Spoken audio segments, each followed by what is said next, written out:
C'est vrai que je vous fais le rappel et je vais refaire le rappel, Inch'Allah, parce que c'est important pour nous de savoir que déjà les mœurs dans le passé n'étaient pas les mêmes qu'aujourd'hui. Et dans les pays chauds, les filles, très tôt, quand on dit qu'elle a des menstrues, ça ne veut pas dire qu'elle a un corps de bébé et elle a des menstrues. Vous comprenez ce que je veux dire ou pas? Si à 8 ans et yani, presque 9 ans, yani, moins 15 jours par exemple, elle a le sang des menstrues, ça veut dire qu'à 8 ans, elle avait déjà un corps de femme. Tu ne vas pas avoir des menstrues alors que le corps, il est. C'est-à-dire qu'elle devient une femme à ce moment-là.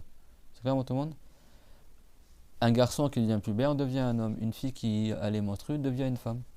C'est bon? Considère qu'elle est devenue pubère. C'est-à-dire que si tu considères que la fille qui a rencontré Imam Shafiri, elle avait 9 ans, elle s'est mariée à 9 ans, elle a une fille à 9 ans, ça veut dire qu'elle était pubère à 9 ans, ça veut dire qu'elle était une femme à 9 ans. C'est-à-dire que physiquement, c'est déjà une femme, c'est clair pour tout le monde?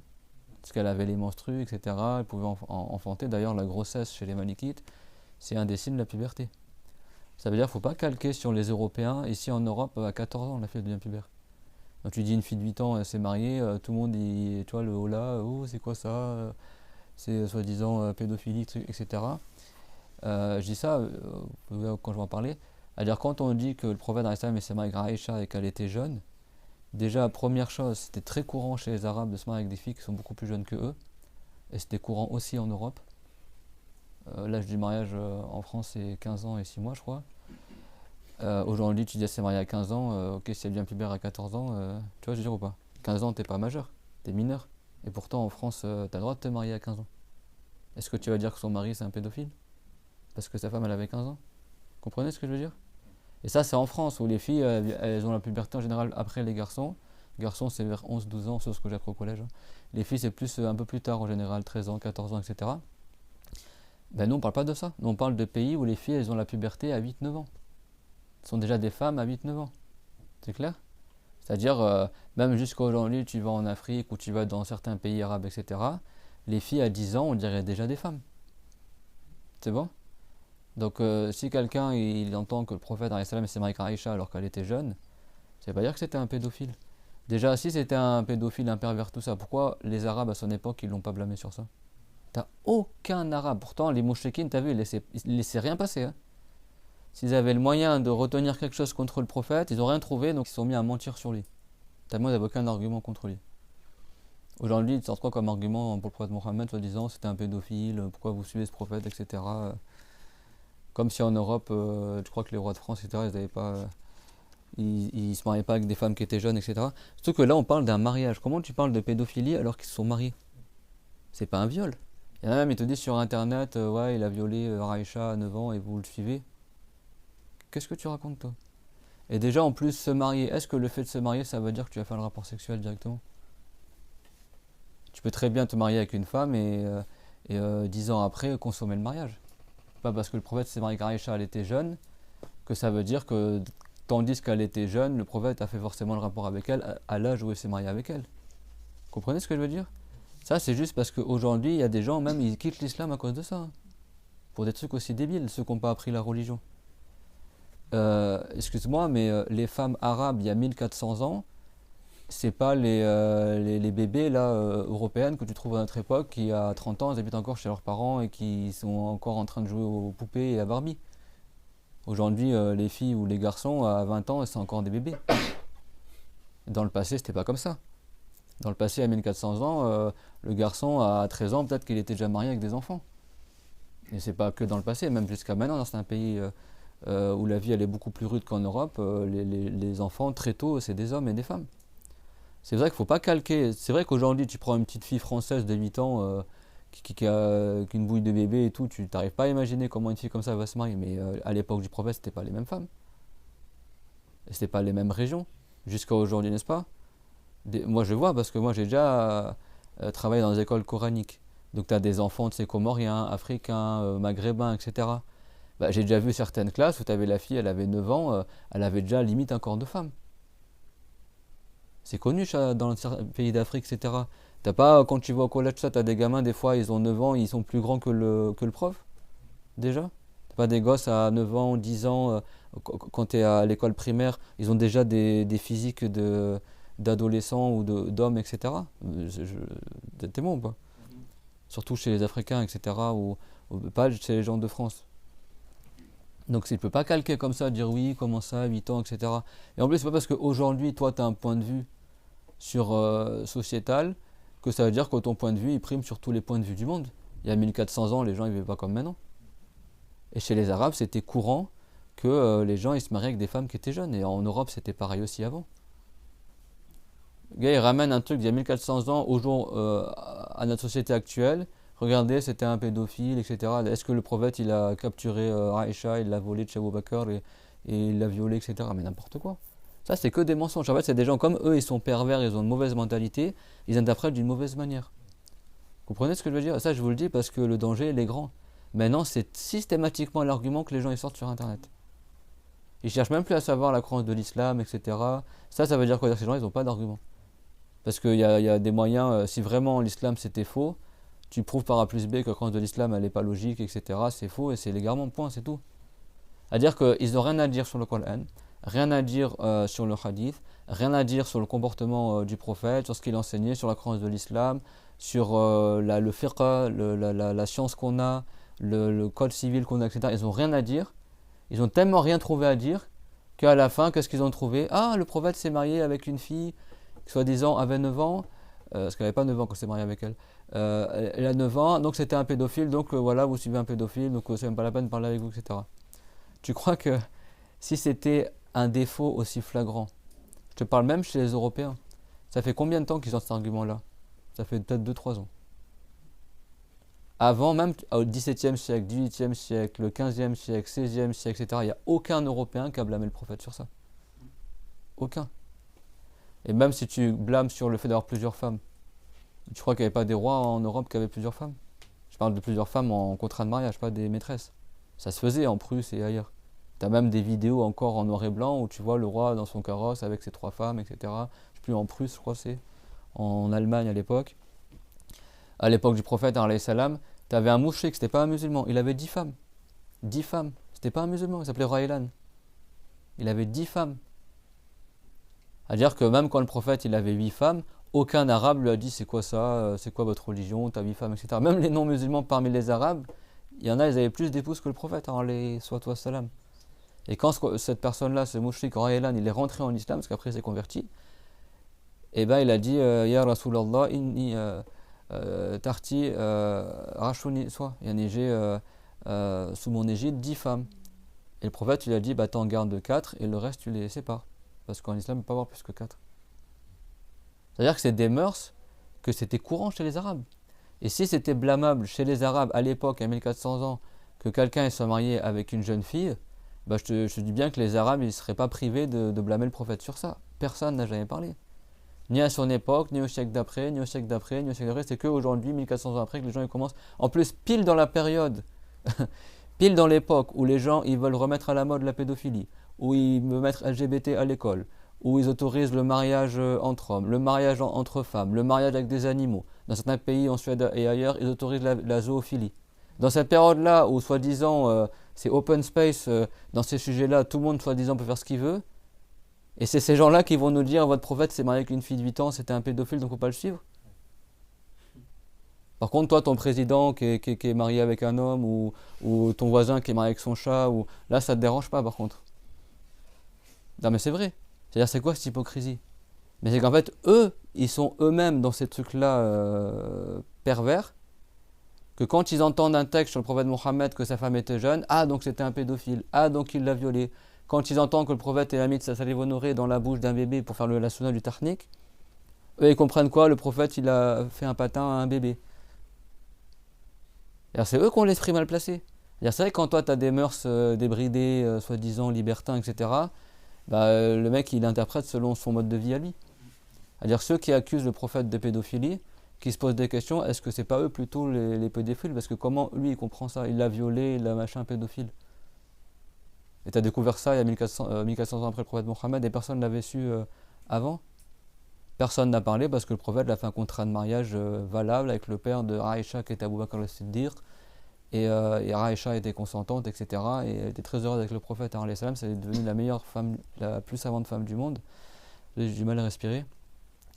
Mais ceux qui sont ignorants ne connaissent pas l'histoire. Déjà, il y a 1400 ans, c'est comme ceux qui blâment les musulmans sur l'esclavage. Parce que vous croyez qu'à 1400 ans, les Européens n'avaient pas d'esclaves? Il n'y avait pas d'esclaves chez les Perses, chez les Romains, tout le monde avait des esclaves à l'époque. Et l'islam, qu'est-ce qu'il est venu? Avec quoi? Avec la libération des esclaves. À l'époque du prophète, t'as même des compagnons qui se sont fait capturer par des tribus arabes et qui ont été revendus comme esclaves. Khubayb, n'est-ce pas Khubayb, le compagnon qui a innové les 2 rak'ahs avant d'être condamné à mort? Ben, lui, il avait tué certains mouchikines dans la bataille. Le prophète, il avait envoyé Khubayb et un groupe de compagnons en tant qu'observateurs dans une région, etc. Et il y a eu un guet-apens des mouchikines. Ils ont tué une partie d'entre eux et ils ont fait prisonnier Khubayb et 2 autres encore. Et après, ils les ont mis en prison, ils les ont gardés. Et après, ils les ont revendus à la Mecque comme esclaves. Et là, on parle entre arabes. On ne parle pas en musulmans. Eux, ils ont capturé des musulmans, ils les ont revendus au marché à la Mecque. Et Khubayb, il a été racheté par qui? Par la famille du mouchrik qui l'avait tué lors de la bataille. Parce que la famille voulait se venger, donc ils ont exprès racheté Khubayb. Et ils l'ont emprisonné pendant plusieurs jours. Et après, ils l'ont condamné à mort. Et avant qu'il le condamne à mort, la famille, avant qu'il le tue, Khubayb a demandé qu'il le laisse faire une prière de raka. Et après, il a dit ces vers de poésie connus. Il a dit si je voulais pas, si je ne craignais pas que vous croyiez de moi que j'ai peur de la mort, j'aurais prié plus longtemps encore. Et après, il a dit les vers de poésie connus. Lestu ubali hina uqtalu fillahi, dans le sens lestu ubali ala ayi jambin kana maslari. Je sais pas c'est quoi, bref, mais en gros, lestu ubali idha mitu musliman ala ayi jambin kana maslari. Ça veut dire je ne me soucie guère. Je dis ça parce que c'est des trucs, j'ai pas du tout prévu de parler de ça, donc tu peux pas te mémoriser tout d'un coup, Yanni.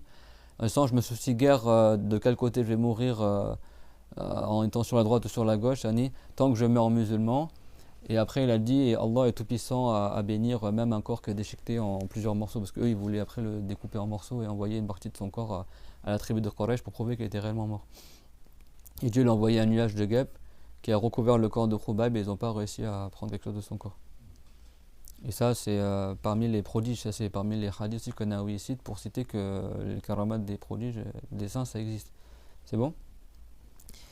Et ben, Khubayb, il a été vendu comme esclave. Et c'était un musulman. Donc, en fait, les gens, ils oublient tous les contextes historiques d'il y a 1400 ans. Ils oublient tous les mœurs que les gens avaient à cette époque-là. Ils te prennent un fait qui s'est passé avec le prophète, ils te le ramènent en 2025, ils regardez ce qu'ils faisaient. Mais c'est sûr que si tu compares avec ce qui se passe aujourd'hui, que maintenant, les gens, soi-disant, tout le monde a délaissé l'esclavage, soi-disant. Et après, ils sont là, oh, l'esclavage, l'islam, tout ça. C'est des Européens qui vont dire ça alors qu'eux, ils ont fait là des trucs dans l'esclavage, tu vois. En islam, il y avait des lois pour les esclaves. Tu n'avais pas le droit de les charger de travail, tu n'avais pas le droit de les nuire injustement. Et combien de péchés Allah Ta'ala il t'ordonne de libérer un esclave? Tu imagines, à chaque fois que tu dis Wallah et tu tiens pas parole, il faut que tu libères un esclave. Là aujourd'hui, si l'esclavage c'était encore, avec tous les jeunes qui disent Wallah, je peux te dire qu'il y aurait plein d'esclaves qui seraient libérés. Hein. Tu as plein de péchés en islam, et tu dois libérer un esclave. N'est-ce pas? Même si quelqu'un dit à son épouse je fais plus le rapport avec toi, pour expier, il libère un esclave. Il y a plein de péchés. Il y a même le chapitre de l'esclavage en islam, on l'appelle Kitab al-Atiq, le chapitre de l'affranchissement. C'est pas le chapitre comment tu rends esclaves les gens, c'est le chapitre comment tu libères les esclaves. Il y a qui parmi les endroits de la zakat? Il n'y a pas wafir riqab? C'est quoi wafir riqab? Et dans les nuques, c'est-à-dire quoi les nuques? Les coups, Yanni. C'est-à-dire les coups des esclaves. Tu sais, les esclaves, ils sont, c'est une métonymie pour désigner l'esclave. Et ben ça veut dire qu'en islam, et ça écoutez bien, et ça c'est des choses, mémorisez-les parce que la plupart des musulmans ne le savent pas. Et après ils tombent sur des débiles sur internet qui leur disent regardez l'islam, l'esclavage, pédophilie, etc. Et il y en a qui quittent l'islam, il n'y en a pas qu'un qui quitte l'islam. Tous les petits jeunes là, de quartier là, qui n'ont pas appris la religion, je sais pas quoi répondre, ils pensent le mal et ils quittent l'islam pour des trucs aussi débiles. Je sais même pas si un jour il a été musulman la personne. Aussi il a appris la religion. Et ben parmi les endroits de la zakat, et ouvrez bien grand vos oreilles, il y a si l'esclave, il s'est mis d'accord avec son maître, qu'on appelle Mukatab, ça c'est un chapitre. Mukatab c'est l'esclave pour qu'il soit affranchi, il va voir son maître, et si le maître ne veut pas libérer, il peut faire un contrat avec son maître, que s'il donne telle somme d'argent, le maître il le libérera. Et ben c'est recommandé pour les musulmans d'aider l'esclave à réunir la somme pour qu'il soit libéré plus rapidement. et ce qu'on appelle fir riqab, c'est esclaves et les musulmans. Et ben, parmi les ayants droit de la zakat, il y a l'esclave qui a fait al-mukataba, yani le contrat avec son maître, et qui n'a pas assez pour payer, pour s'affranchir, et ben on lui donne de l'argent de la zakat pour qu'il puisse rapidement payer la somme et être libéré. Et être libéré, c'est parmi les 8 ayants droit qui sont dans le Coran. Je ne sais pas si vous imaginez, il n'y a pas que le pauvre, il n'y a pas que l'endetté, le voyageur qui n'arrive pas à terminer son voyage, tout ça. Il y a aussi l'esclave qui doit réunir une somme pour être libéré, et ben on lui donne de la zakat pour qu'il soit libéré plus rapidement. Et ça c'est connu, l'islam il est venu avec l'encouragement de libérer les esclaves. Et je ne parle pas de l'encouragement de libérer les esclaves aujourd'hui. Je parle il y a 1400 ans où tout le monde avait des esclaves. C'est quoi les esclaves? Il y a une bataille ou un conflit où les gens ils t'attaquent sur la route, ils t'emprisonnent et te revendent comme esclave, quelle que soit la personne. D'ailleurs le mot esclave en français il dit c'est même du mot slave. Parce que les gens ils arrivaient en Slovénie ou je sais pas où là, capturaient des blancs européens et les revendaient comme esclaves. Un esclave, ça n'a jamais été lié à la couleur noire, hein, ça n'a rien à voir. Il y a plein d'esclaves qui étaient blancs. Même les Arabes entre eux, les tribus arabes entre elles, qui étaient ennemies, si elles prenaient un prisonnier ou elles attaquaient des gens sur la route, ils les capturaient et les revendaient comme esclaves. C'est pour ça qu'en islam, c'est interdit de vendre un homme libre en tant qu'esclave. Pourtant, ça, les gens ils le faisaient à l'époque du prophète, les non-musulmans. Ils arrivent comme ça, c'est comme si quelqu'un dans la rue il te kidnappe, après il te revend comme esclave. C'est clair? Bah, l'islam il a encouragé à libérer les esclaves. Donc ils sont où les gens à dire, surtout en Afrique là, oui pourquoi vous êtes musulmans, apostagiez, revenez dans l'anémisme, c'est eux les Arabes ils nous ont envahis, ils nous ont mis en esclavage. Déjà les pays Afrique noire, comme il a dit Anta Diop et tout ça, ils n'ont jamais été conquis par les Arabes pour l'islam, ils sont rentrés en islam d'eux-mêmes. Les Africains noirs trouvaient que l'islam c'était bien, ils trouvaient que c'était la sagesse, c'était la vérité, ils sont convertis à l'islam sans guerre. C'est juste le Maghreb qui a été conquis par les Arabes et que ça a été suite à des guerres que ça a été conquis. Les pays des Amazirs. Mais après tout le reste de l'Afrique noire, ça leur a plu, ils se sont convertis à l'islam. C'est comme aux Comores, c'est comme en Indonésie, etc.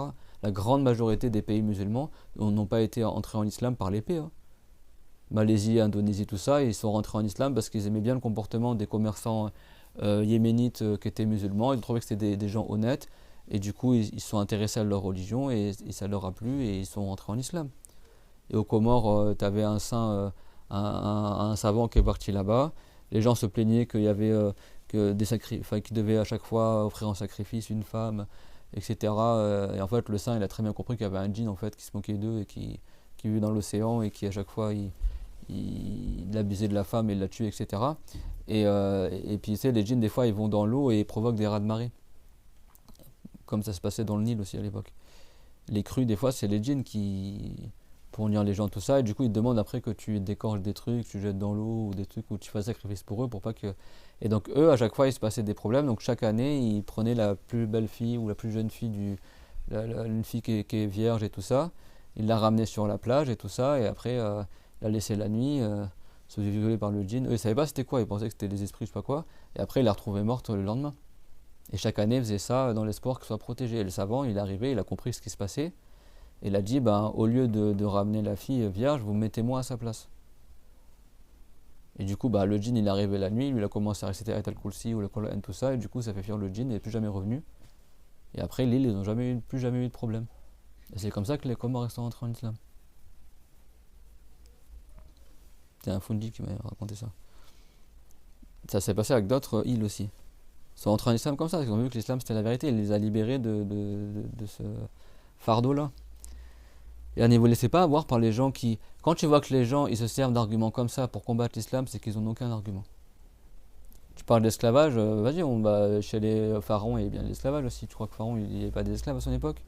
L'esclavage, ça existe depuis l'époque de Nour. Depuis l'époque de Nour. Donc, si tu veux sortir l'esclavage, ce qui s'est passé au Moyen-Âge en Europe, etc., où bien on ressort les dossiers de l'Inquisition chrétienne, tout ce qu'ils ont fait, comment ils torturaient les gens vivants et leur arrachaient la peau vivant. Moi, j'ai visité le musée de l'Inquisition, en Espagne, en Castille et Léon. Il y a même il y a un musée aussi comme ça en France, à. Comment s'appelle la ville déjà? Dans le sud de la France, là. Je sais plus comment elle s'appelle. Carcassonne, je crois.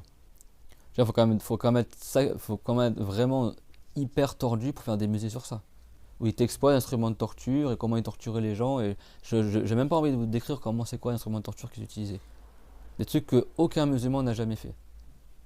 Les musulmans, en islam, c'est recommandé de bien se comporter envers le prisonnier. Les musulmans, jamais torturer les prisonniers, etc. Quand c'est des non-musulmans qui sont emprisonnés chez eux, jusqu'à maintenant. Hein. Tu regardes juste à voir ce qui se passe en Palestine. Vois comment ils sont traités les prisonniers chez les autres, là, et vois comment ils sont traités les prisonniers chez les Palestiniens. Les mecs, ils ont été libérés de prison, ils embrassent leur geôlier et tout, ils ont limite. C'est vrai. Il y a Charles V, je crois, il a été emprisonné chez les musulmans en Égypte. Le roi de France. Il a été bien traité, après il est reparti en France, et après il a voulu repartir en guerre contre les. Il l'appelle soi-disant. Ils lui disent que c'est un saint, soi-disant, parce que c'est parmi un des rois de France qui a fait le plus de croisades contre les musulmans. Et quand il a voulu repartir en guerre contre les musulmans d'Égypte, ils lui ont écrit une lettre et dit si tu veux retourner dans nos prisons, t'inquiète pas, il y a toujours le pain sec et la corde qui t'attend. C'est-à-dire les gens, ils crachent sur l'islam, mais ils oublient, nous, alhamdoulilah, on n'a rien à cacher. Si toi tu veux déformer l'histoire ou faire croire que les musulmans c'est ci ou c'est ça, etc., viens, on sort les dossiers de chez vous. Et les dossiers, pas besoin de retourner à 1400 ans, les dossiers d'aujourd'hui. Hein. Viens, vous dites pédophile, tout ça, viens, on sort les dossiers de vos chefs d'État, de vos maires de ville, de vos juges, de vos trucs, de machin, de vos directeurs d'école. On a assez d'histoires entre ce qui se passe dans les clubs de sport, ce qui se passe dans les écoles françaises, ce qui se passe dans les trucs comme ça. Après, ils sont là. Ces gens, ils sont tellement dans des mœurs tordues comme ça, ils entendent le prophète s'est marié avec une fille, elle était jeune, c'était un pédophile. Allah al-Khamuna. Ces gens-là, en fait, les accusations qu'ils portent à l'islam, ça les dévoile eux-mêmes, en fait. Parce que quelqu'un qui a un cœur sain, tu prends un mec qui n'a pas grandi en Occident, etc., qui vient d'un pays un peu reculé, qui est conservateur dans ses traditions, etc., et tu dis le prophète s'est marié avec une femme jeune, et alors, tu vois, tu choisis l'âge que tu veux, tu vois, pour ta femme, etc., c'est quoi le problème, en fait? En France avant, c'est pas la peine d'aller chercher il y a 50 ans. Il y a 50 000 ans plutôt. Tu vas sur YouTube, dans les archives de l'INA, tu as des vidéos en noir et blanc où ils interrogent des femmes qui ont 15 ans, est-ce qu'elles aimeraient se marier à cet âge-là, etc. Regarde comment elles sont ces femmes-là à 15 ans. Tu les vois, Wallah, il mais j'ai juré par Allah, et on a vu hier c'est quoi l'expression. Wallah, il tu vois ces femmes-là, on dirait elles ont 30 ans ou 40 ans. Elles n'ont que 15 ans. Ils sont là, les interviews, alors t'as 15 ans et 6 mois, t'as atteint l'âge officiel du mariage en France, alors est-ce que t'aimerais te marier, tu vois, et même comment elle parle et tout ça, elle est en train de coudre, je sais pas quoi, oh je sais pas, je réfléchis encore, je pense que je suis peut-être pas encore prête, ou oui je pense que c'est une bonne chose de se marier jeune, etc. Et il faut des interviews comme ça, allez voir vous-même, et regarde la tête qu'elle a la femme. Et même sans parler d'il y a 30 000 ans, années 70 en France, regarde Brigitte Bardot et compagnie, les actrices, tout ça.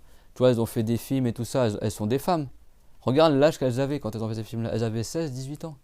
Et pourtant, quand tu les vois, si tu voyais une femme comme ça aujourd'hui, tu dirais elle a 30 ans ou 40 ans. Elles avaient juste 16, 18 ans. Dans le passé, même en France, il y a même la génération de nos parents ou de nos grands-parents, les gamins à 15 ans, à 16 ans, ils avaient déjà des physiques d'adultes. Même tu vas dans les trucs de l'INA, années 30 ou machin, ils interrogent des gosses dans la rue, tu vois, le gamin il a 14 ans, on dirait qu'il a 20 ans le mec. Comment il parle, comment il est habillé, physiquement comment il est, etc. Et là on parle de trucs il y a 30, 50 ans, 60 ans. Alors que dire il y a 1400 ans. 1400 ans, c'était pas les mêmes corps que nous, c'était pas les mêmes mentalités, les mêmes modes de vie. Les gens très tôt, à l'époque du prophète, les gamins de 15 ans, ils partaient sur le champ de bataille avec l'épée. Je crois que c'était les ados d'aujourd'hui, là, tout chétifs, qui sont avec leur peluche et leur Game Boy. Ou leur Nintendo Switch plutôt maintenant, parce que c'est la Game Boy. Non mais c'est vrai. Vous connaissez Lui, il m'a dit, là, il a son frère en Mauritanie, ou je sais plus qui. Il m'a dit, à 15 ans, il part tout seul de Mauritanie à pied avec son troupeau de bétail jusqu'au Mali. Il vend son bétail et il revient. Et il a que 15 ans. Et il fait ça tout seul et il vit comme un homme. Il m'a dit, il a sorti ça à une des femmes en France là, qui était là en train de faire ça. Tiens, elles sont là, soi-disant, adolescents, préadolescence, tu vois, les enfants, il faut pas trop les choquer, machin, etc. Il m'a dit, il lui a sorti ça, il lui a cloué le bec à la femme. Il a dit, qu'est-ce que vous nous faire croire, vous infantilisez les gens que la personne, elle a 14 ans, c'est encore un bébé. Comprenez ce que je veux dire? Si quelqu'un ne comprend pas ça, mais toi, dis-toi que les Arabes n'ont pas les mêmes modes de vie que les Européens. Et il y a 1400 ans, les gens ne vivaient pas comme maintenant. Vous comprenez ce que je veux dire? Et puis, si l'imam al-Shafi'i, il a trouvé une femme qui était grand-mère à 21 ans, qui s'est mariée à 9 ans, et sa fille elle-même, elle s'est mariée à 9 ans, et c'était pas en Arabie, c'était en Irak, bah pose-toi des questions.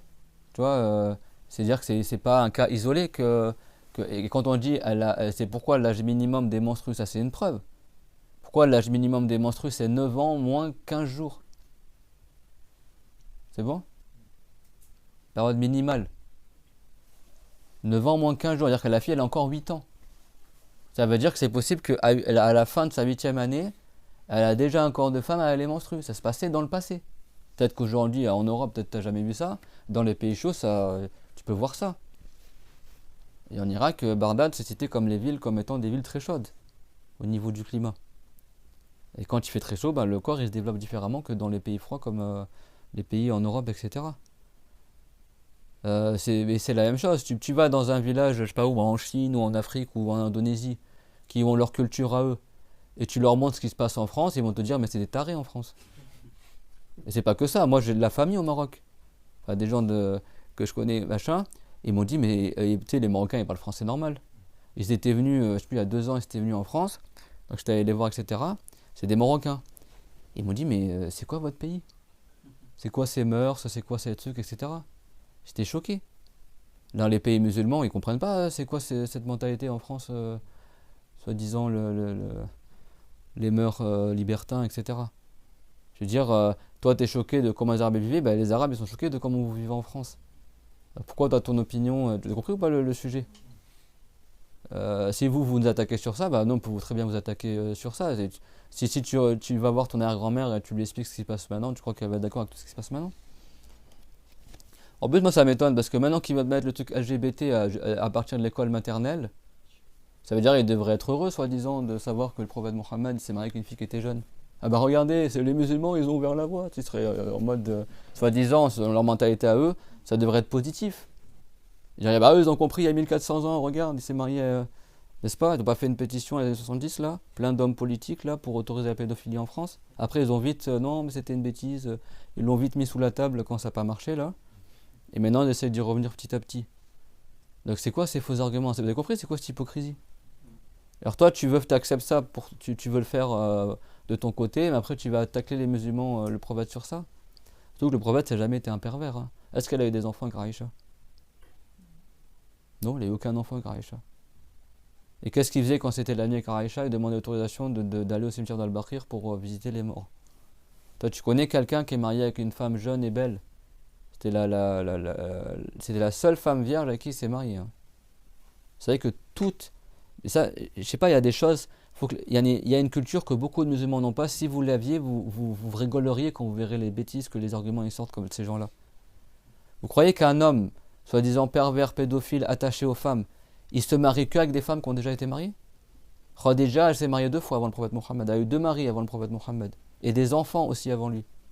Et elle avait combien de plus que lui? Elle avait 40 ans, lui il avait 25 ans. Et c'était sa première épouse. Déjà quelqu'un qui court après les femmes, il va attendre 25 ans pour se marier. Et il va se marier avec une femme qui a 40 ans, qui a déjà été mariée 2 fois, qui a eu déjà des enfants, etc. Toutes les épouses du prophète, à part Aïcha, elles ont déjà été mariées avant. Et ça c'est aussi un bon argument pour ceux qui prétendent qu'une femme divorcée, on ne peut pas se marier avec elle.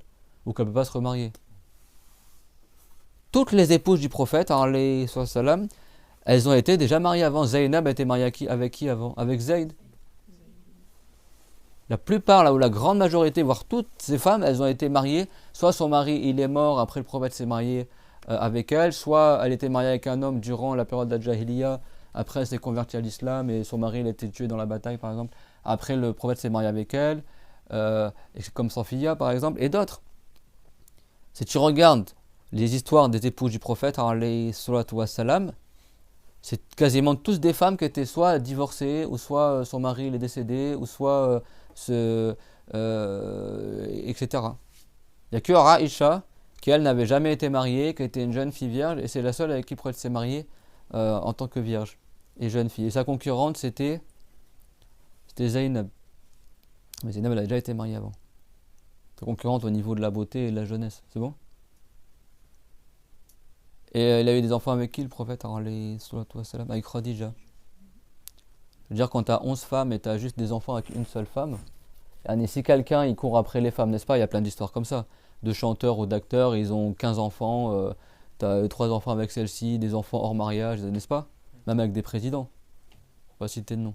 D'accord? N'est-ce pas?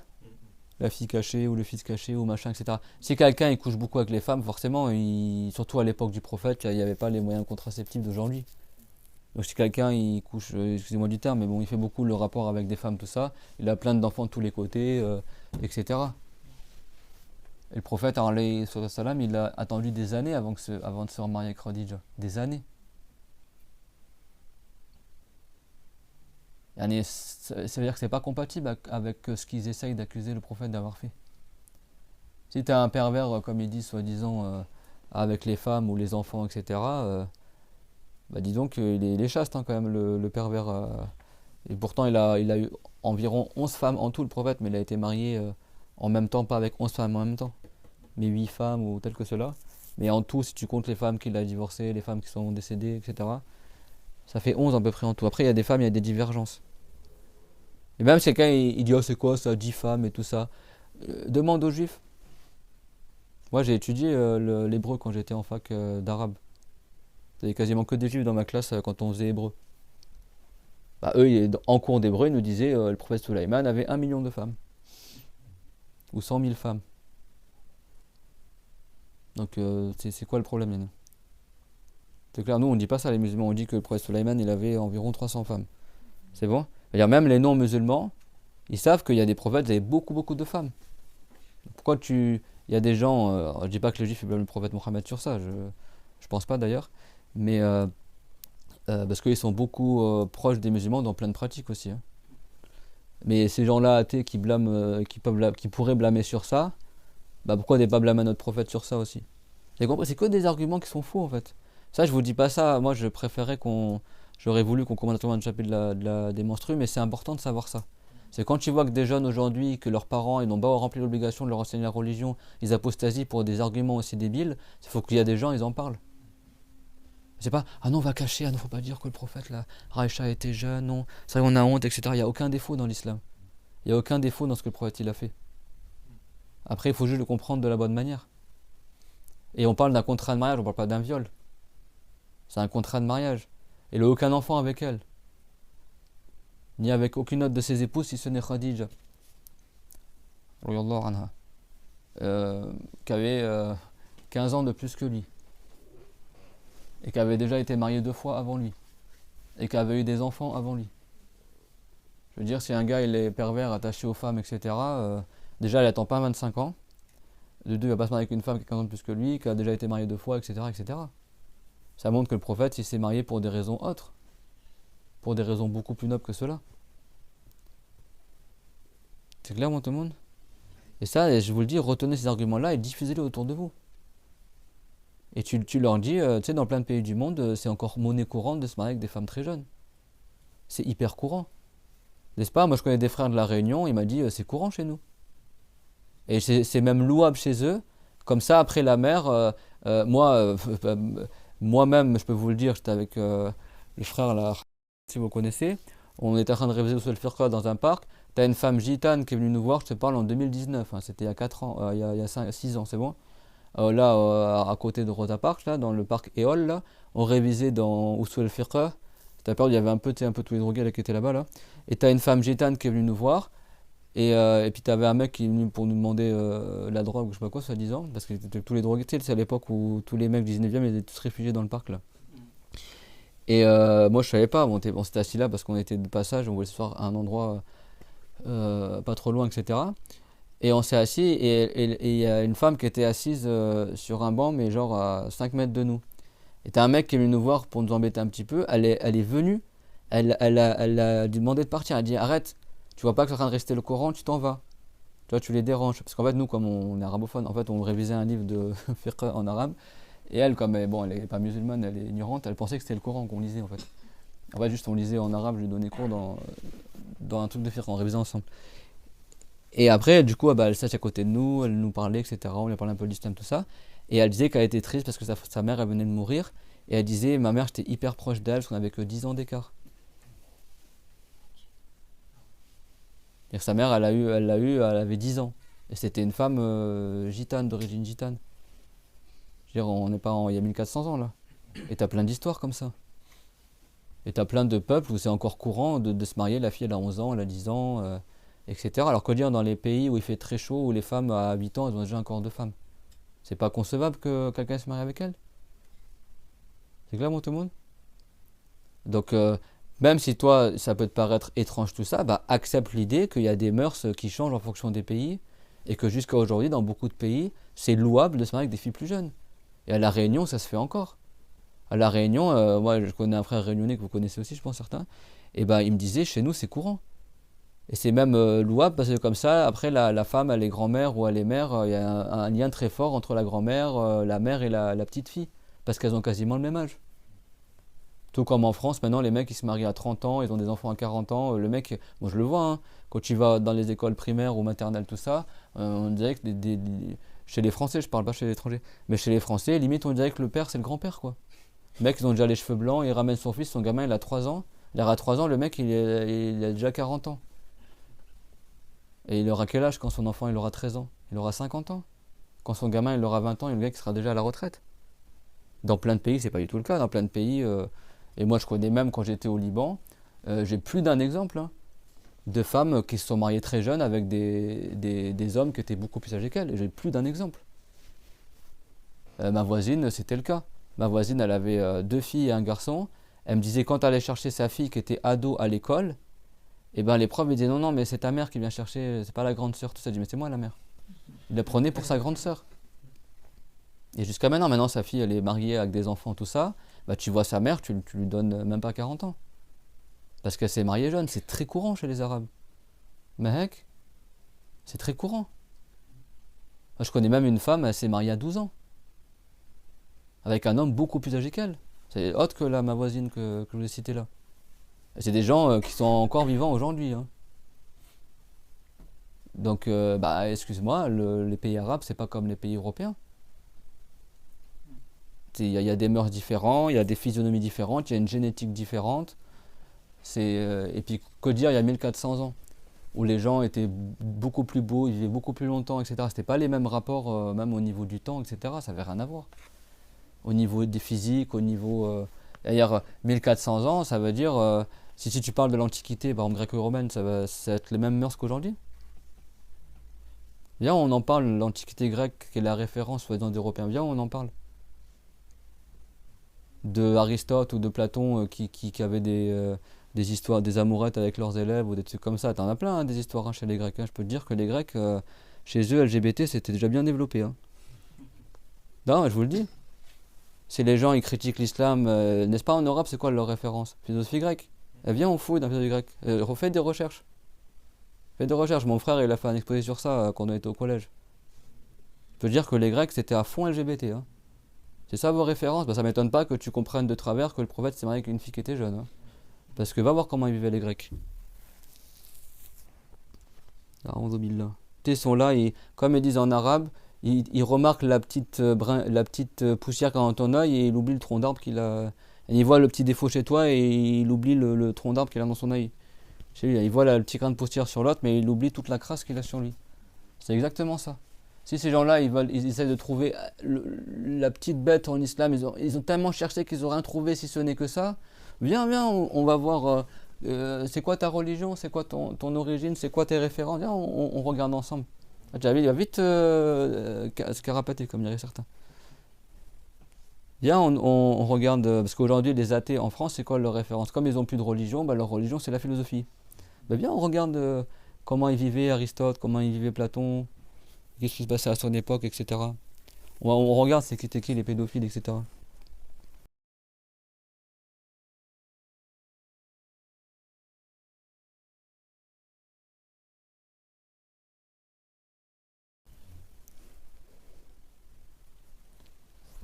Alors, 2000 là. Après, ils nous critiquent. Alors oui, c'est quoi ça l'islam? Faites l'istinja avec de l'eau, avec de la pierre, etc. Bah les Grecs ils faisaient l'istinja avec la pierre, c'est quoi ton problème? T'as des poteries où on voit que les Grecs ils faisaient la même chose. À l'époque du prophète, les gens ils faisaient tous pareil, hein, quasiment. C'est pour ça que moi je vous dis, le grand fléau de notre époque, c'est l'ignorance et la stupidité. Aujourd'hui, si les gens n'avaient même pas, même si t'as pas appris la religion, mais t'as la culture générale, je peux te dire que tu les caches juste avec leur propre culture générale. C'est ça, cultivez-vous. Ne soyez pas des abrutis comme. Moi, j'ai donné cours dans des mosquées, je connais notre frère, c'est pareil aussi. On était choqués, parce que nous, on n'est pas de Paris. On était choqués du niveau des gens. On donnait cours à la mosquée, on a l'impression que tu donnes cours que à des abrutis. Mais c'est vrai, des mecs qui savent pas écrire, ils savent pas lire un livre de religion. Tu poses une question, la réponse elle est marquée sous ses yeux, il n'est même pas capable de lire un livre, il n'est même pas capable de formuler une question, il n'a aucune culture générale, il ne sait pas parler français. Enfin, moi, au bout d'un moment, je me dis, mais c'est quoi ça? En région parisienne, les gens ils vont pas à l'école ou quoi? Non, moi je vous le dis. En province, c'est pas du tout le même niveau, hein.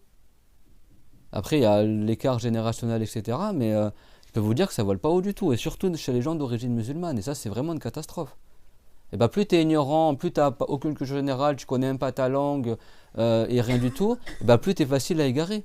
C'est-à-dire que les non-croyants, maintenant, ils te sortent n'importe quel faux argument. Et tu vois, les gens, après, ils vont ouvrir sa page TikTok. Voilà, moi j'ai apostasié, je vous le dis.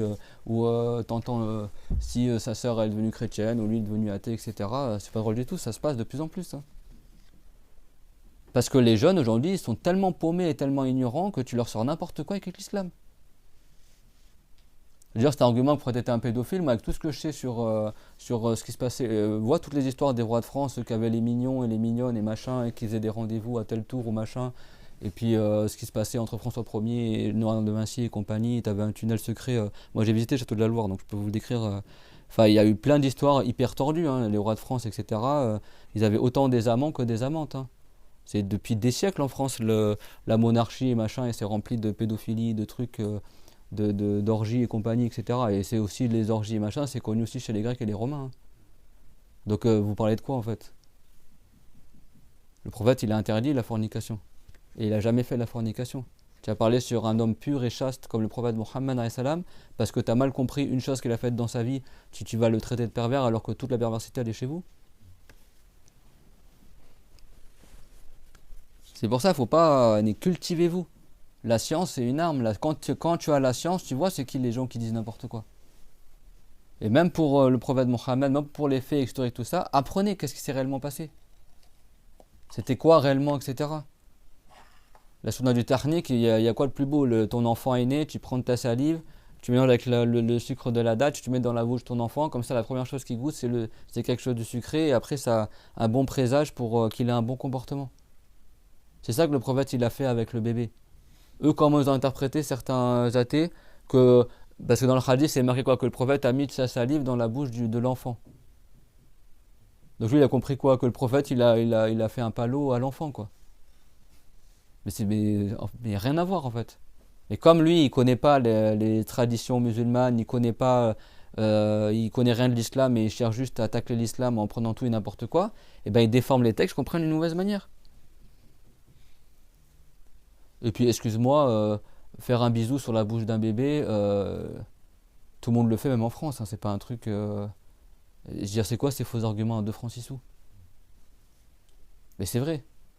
Quel parent n'a jamais fait un bisou sur la bouche de son bébé? Ça veut dire que c'est un pédophile? C'est quoi vous comprenez ou pas? C'est pas des arguments, ça. De toute façon, il n'y a pas d'argument contre l'islam, c'est la vérité.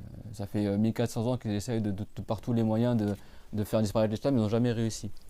S'ils avaient fait le quart du dixième de ce qu'ils ont fait aux musulmans à d'autres religions, tu verrais, ils auraient disparu depuis longtemps. Bah, nous, ils n'ont pas réussi parce que l'islam, c'est la vérité. Les gens, ils le savent, ceux qui sont musulmans, ceux qui ont appris. Donc, vous ne laissez pas avoir, c'est le petit rappel entre parenthèses, que là, c'est vraiment, n'est-ce pas ou pas? C'est vraiment le point en ce moment. Ouais, non, mais de toute façon, c'est pas même parler avec vous. Votre prophète, c'était un pédophile, etc., etc. Parce que 8 ans, ils imaginent. Mais j'ai même vu, pour vous dire à quel point c'est grave, hein, j'ai même vu dans les réseaux, certains avec l'intelligence artificielle, là, mais ils ont fait une image, genre, eux, ils reprennent le prophète comme Ben Laden, soi-disant. Ils ont fait une image, soi-disant, le prophète Mohammed, qui tient la main à une petite fille en mode, tu sais, en robe de mariée, habillée en blanc, tout ça, qui a 8 ans. Et puis t'as un mec comme ça qui a genre 50 ans, tu vois, en mode Ben Laden, tu vois, la bande grisonnante, tout ça. Et puis tu vois, et genre, il vient de se marier avec elle, et puis après, c'est marqué, est-ce que vous trouvez ça normal, tu vois. Déjà, le prophète n'était pas comme toi tu le représentes, et Raïcha, 8 ans, elle n'était pas comme toi tu la représentes aussi. Mais tu sais, il a mis une petite fille de 8 ans, genre en mode européenne, tu sais, la petite poupoune, tu vois. Jamais ils sont mariés, tu sais, pour choquer les gens. Tu vois, jusqu'à quel stade ça va, quoi. C'est vraiment comment on dit, la pierre, là, la clé de voûte le fer de lance de leur argumentaire en ce moment. Bah, maintenant, sachez-le comment le démonter. Même moi, dans mon arbre généalogique, si tu remontes il y a quelques siècles en arrière, tu vas trouver que tu as plein de tes arrière-grand-mères, elles se sont mariées, c'était hyper jeune. C'est quoi cette hypocrisie, Yannick? Surtout qu'à cette époque-là, c'était pas blâmable. Si ça avait été blâmable, vous croyez que les Arabes ils se seraient tués? Ils auraient tous taclé le prophète sur ça.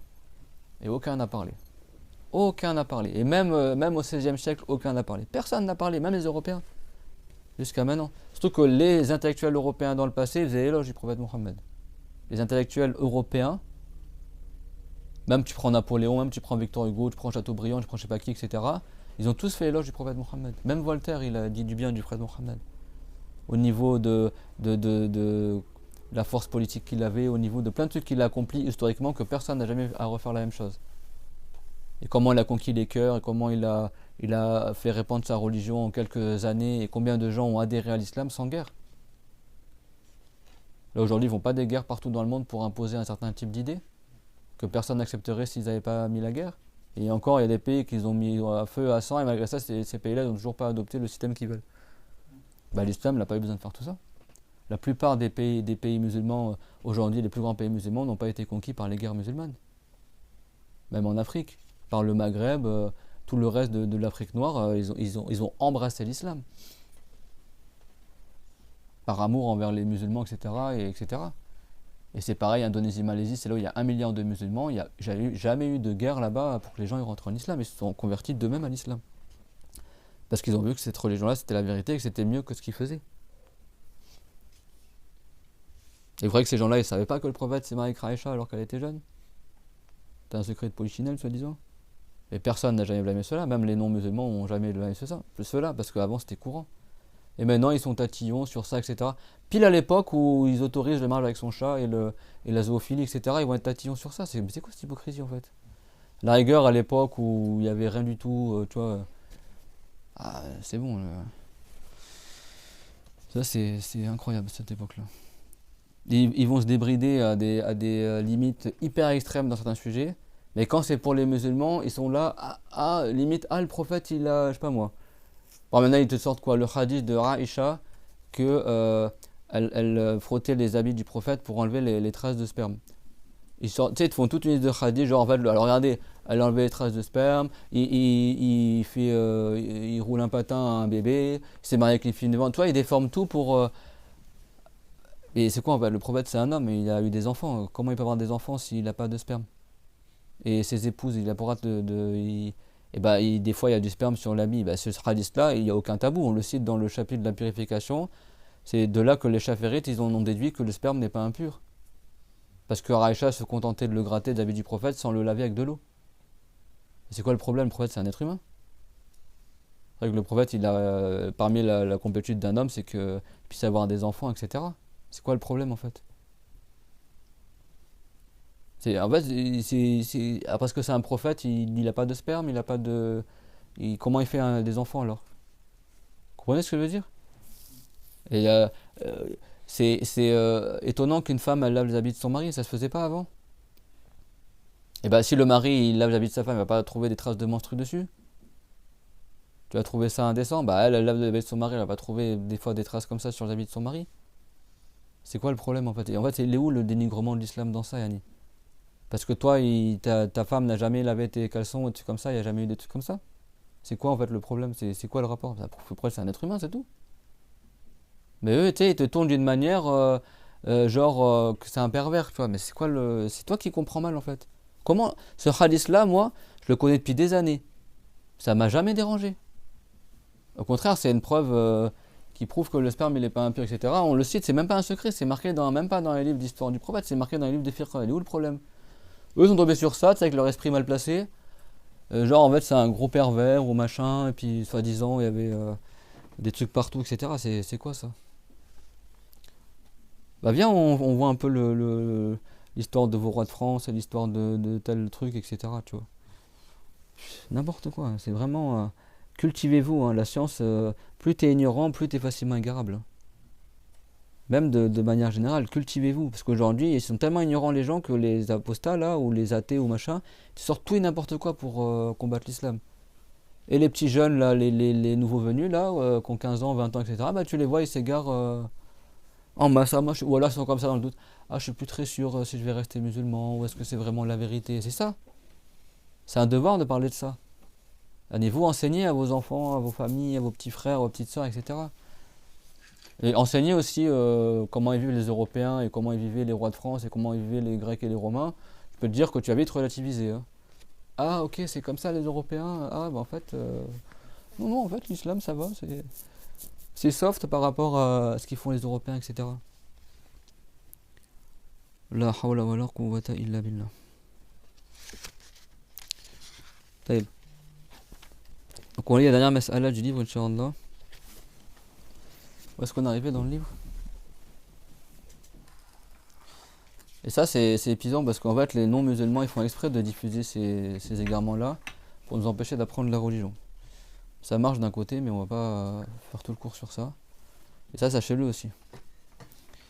Et que chacun parmi vous, il ait un rôle à jouer pour la religion. Soyez pas des étudiants amorphes comme la plupart des gens, ils prennent des cours, ils enseignent pas. Et comme beaucoup de savants à notre époque aussi, hein. Et je dis pas ça en rigolant, c'est une réalité. Ils sont où les savants? Ils font quoi là? Maintenant, c'est les convertis qui vont défendre la religion. Ils sont où les savants? Vous croyez que dans les pays musulmans, ils connaissent pas ces hadiths-là? Ils n'ont pas appris le Coran. Pourquoi ils parlent pas les gens? Pourquoi les savants, ils enseignent rien du tout dans les mosquées? T'as même certains pays musulmans au Maghreb ou ailleurs, des fois, ils arrêtent, la police, ils arrêtent certains imams ou certains enseignants, tout ça. Ils leur posent quoi comme question? Tu dis quoi de Ibn Taymiyyah? Tu dis quoi de... En fait, ils essayent de savoir si c'est un terroriste ou un extrémiste. Ils savent que tous ils suivent Mohammed ibn al-Wahhab. Et ils lui posent ces questions-là. Donc si toi tu réponds que t'es pas avec eux, ils te relâchent. Donc ça veut dire qu'eux, ils savent que c'est des égarés. Pourquoi leur gouvernement, ils parlent pas? Pourquoi leurs imams, ils parlent pas?